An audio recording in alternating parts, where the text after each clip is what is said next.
Hello friends, welcome to my channel magic of herbs. आज हम बात करेंगे जल की, जिसे वाटर भी कहा जाता है। हम जानेंगे कौन सा जल हमें रोगों से दूर रखता है, वह उत्तम स्वास्थ्य प्रदान कर हमारी लाइफ को लंबा बनाता है। सबसे पहले हम जल को समझ लें। जल सारे प्राणियों के शरीर का आधार है।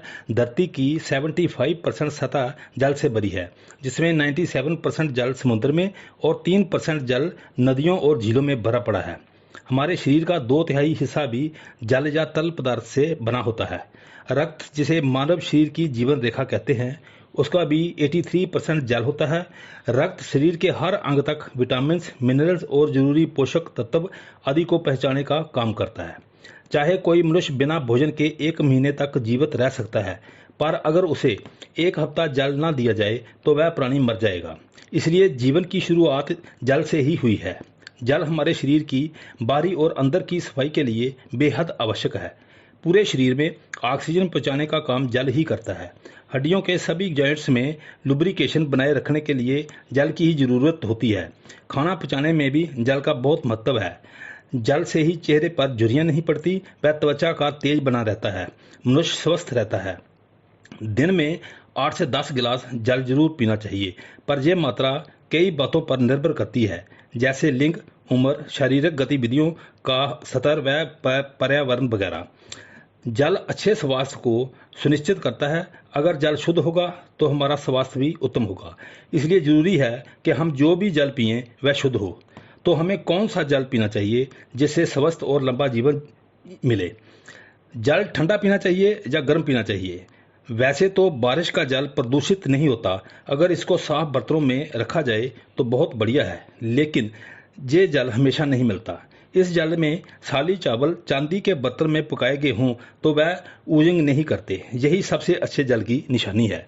और फिर अगर गंगा के जल की बात हो तो इससे उत्तम जल पूरी दुनिया में नहीं मिलता। इस जल को किसी अच्छे बर्तन में रखा जाए तो वह हमेशा पिया जा सकता है। गंगा के जल में भी साली चावल उबालने पर इसके चावलों से जल बिल्कुल नहीं रिसता, और ये गंगा जल पीने नहाने के लिए सबसे उत्तम है। ऐसा जल पीने वाले हमेशा स्वस्थ और लंबा जीवन जीते हैं, क्योंकि जल पीने से संतुष्टि मिलती है। जल बॉडी टिश्यूज को इम्प्रूव करता है, हमारे सॉलिड भोजन को छोटे छोटे पार्टिकल्स में बदलता है और भोजन को पचाता है। जल भोजन के न्यूट्रिएंट्स को बॉडी के अलग अलग हिस्सों में पहुंचाता है। जल बॉडी स्ट्रेंथ को बढ़ाता है। जल पचने में कितना टाइम लगता है? इसका सही जवाब मुश्किल है, क्योंकि जल के प्रकार, मनुष्य की शारीरिक स्थिति और ऋतु भेद के अनुसार पचने का समय भी बदलता रहता है।